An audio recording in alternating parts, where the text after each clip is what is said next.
How's it going, Jeremians? A few months ago, Yamaha launched a brand new consumer-oriented beginner's keyboard.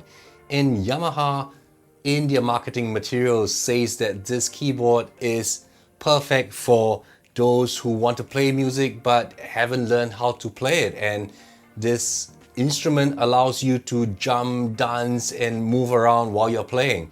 It all sounds good, of course, on paper. You guys might know by now, I am referring to the Yamaha Sonogenic SHS-500 Keytar. What a Keytar is basically it's a keyboard that you can wear around your neck like a guitar, and you can play it as though you are holding a guitar. So I was interested and intrigued by how Yamaha is pitching this product. It is marketed as something that you can play without having any prior knowledge of music at all, and you can pretty much play very well.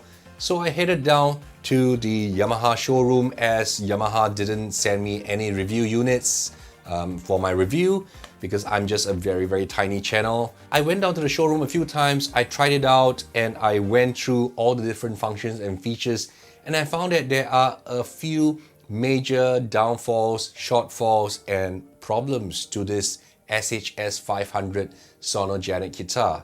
And in this video, I will be talking about what my experience is with that instrument. If you're new here, welcome. My name is Jeremy C, and in my channel I make reviews, tips, tutorials about arranger keyboards and digital pianos. If videos like this interest you, make sure you subscribe and smash that notification bell icon. So let me give you some background about what the SHS-500 Sonogenic keyboard actually is. So this SHS-500 Sonogenic Keytar might seem like a new product, but it is not entirely new. That is because the chassis that this product is using comes from the Yamaha VKB-100 Vocaloid keyboard.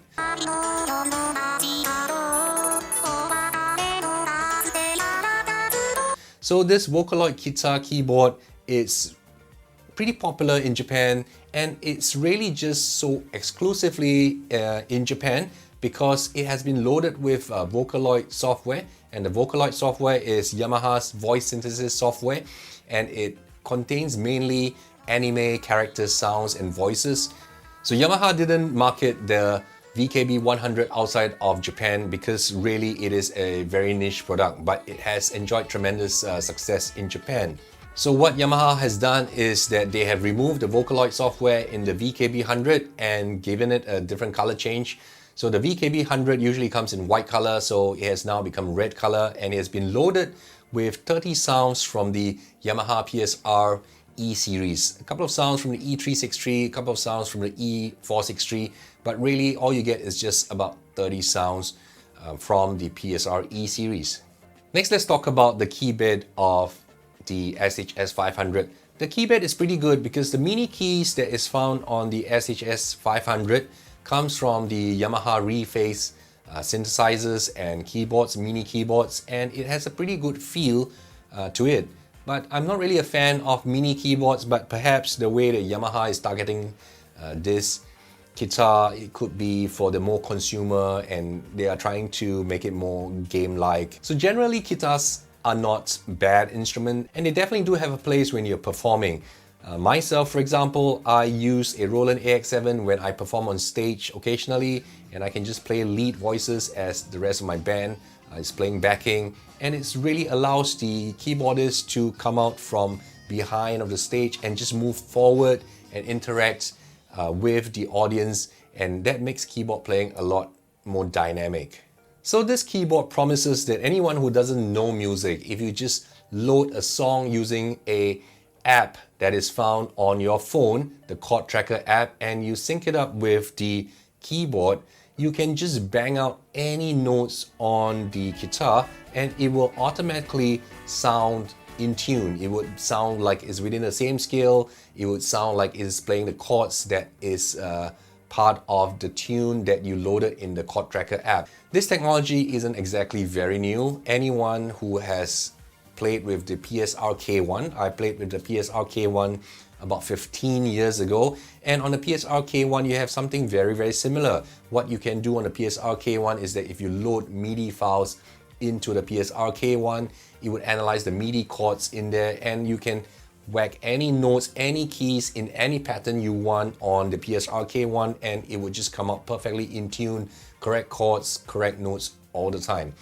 And this SHS-500 Sonogenic keyboard is really using that similar technology, it's just that it's harnessing audio files rather than MIDI files. So therein lies the very first problem of this guitar. It really just belittles the effort and the number of years it takes for musicians, us, to actually learn our craft, to get better at what we do.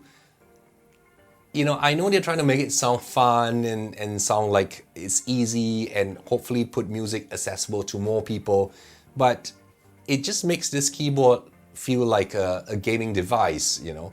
And if they were to be targeting it as a gaming device that you can use for party, as a game, as a toy, party tricks, it is really just too expensive because the launch manufacturer's launch price was $500 US. And that really is just too expensive for this product. In fact, the very first sign of trouble with this product is that within really weeks of it becoming available, the street price of this product literally just plummeted 40%. You know, you could easily get it for below $299 right now, and that is a massive discount of the original manufacturer's suggested retail price, even though it is such a new product. You know, you're unlikely going to impress your friends if all you do is just banging on the keys and looking like you know how to play music when everyone knows that you do not know how to play music. You would look more embarrassed in front of them rather than impressing your friends. And that is something similar to like playing the air guitar, for example. I'm sure you've seen air guitar videos where someone is playing the air guitar and we all know that they cannot really play guitar, and that's quite cringy and embarrassing actually. So the core functionality of this SHS-500 Sonogenic guitar comes from an app, and this app is the Chord Tracker app that is available on iOS. So this is the big problem. We all know that 75% of the market belongs to Android devices. There are loads more Android devices, Android tablets than iOS devices. And the sad thing is that as at the point of making this video, if you were to go to the Google Play Store, this app is not available at all, which means that in order to enjoy the core functionality of this guitar, you need to have an Apple device. You need to have an iPhone, you need to have an iPad. Without that, you are not able to enjoy the chord tracking functionality, which analyzes the chords and the scale of a song, and you can jam along with it. So before you buy the SHS-500, make sure that you own at least one of the iOS device. With a manufacturer's suggested retail price of $500, which very quickly dropped to $299, even at $299, it really just isn't value for money. The PSR-E463, for example, is $20 cheaper than the SHS-500. And the SHS-500 has only 30 sounds and pretty mediocre sounds, whereas the PSR-E463 for $20 cheaper gives you more than 700 sounds.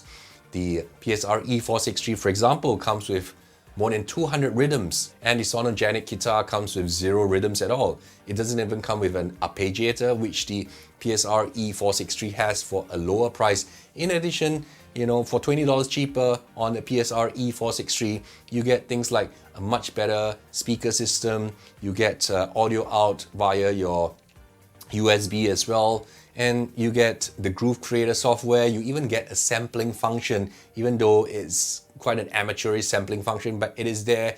You also get a nice enlarged LCD screen with which to access all your function, whereas on the SHS-500 you only get a very tiny little 2-line LED screen. The Bluetooth MIDI, from my experience, has that latency. It just doesn't feel immediate. In 2019, latency issues should not exist. In addition, the Bluetooth function seems to be half-heartedly applied. Why do I say that? It only has Bluetooth MIDI, and there is no Bluetooth audio, so you cannot transmit or receive audio via Bluetooth. I can spend $20 at a night market here in Singapore for a Bluetooth speaker portable little Bluetooth speaker, $20 will get you something that can receive Bluetooth audio. And why does your $500 Keytar not able to transmit or receive audio via Bluetooth? And one might think that maybe I can use this device as a MIDI controller. Since it has Bluetooth MIDI, we can connect it to a sound module and we can trigger high quality sounds on the sound module. But this is the problem that I found on the SHS-500. The MIDI implementation is extremely crippling. It is so basic. It doesn't transmit a lot of stuff. It transmits the voice data, yes. It transmits pitch bend and modulation, and that's about it. It does not transmit sustain, does not transmit portamento, it doesn't even transmit bang changes. So there are really so many so-called standard MIDI signals which most basic keyboards can do, and this keyboard just cannot do it.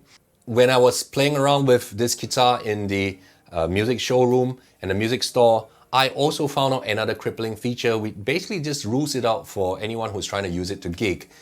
Via headphones, you get stereo outputs, but there is an output on the SHS-500, but it only outputs in mono. This is 2019, right? Why does it only output in mono when your headphone jack can output in stereo? When we're talking about voices like the piano sounds, the electric piano sounds, the string voices, it really needs stereo separation to sound good. Another peculiarity which I found on this SHS-500 is that there is absolutely no organ sound at all on this Keytar. There is no rotary organ sound, there's no jazz organ sound, there's zero organ sounds at all.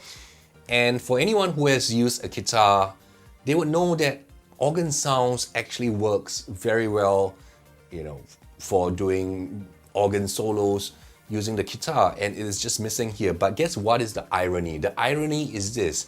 If you go into the effects, there is a DSP effect for the rotary speaker effect. It tries to simulate the revolving Leslie speakers that is used in organ, but there is no organ sound for it to be applied to. So you have an effect which is really meant for organ, and you just cannot do anything with it because that effect applied to your saxophone sound, just sounds ridiculous.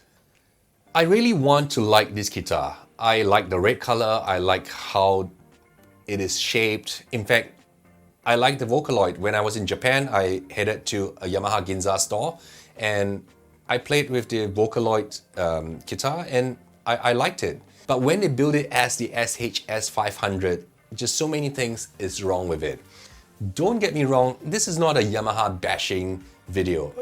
I own a Yamaha Clavinova, I play on the Yamaha PSR. Yamaha make great instruments, great keyboard, but the SHS-500 just isn't one of them.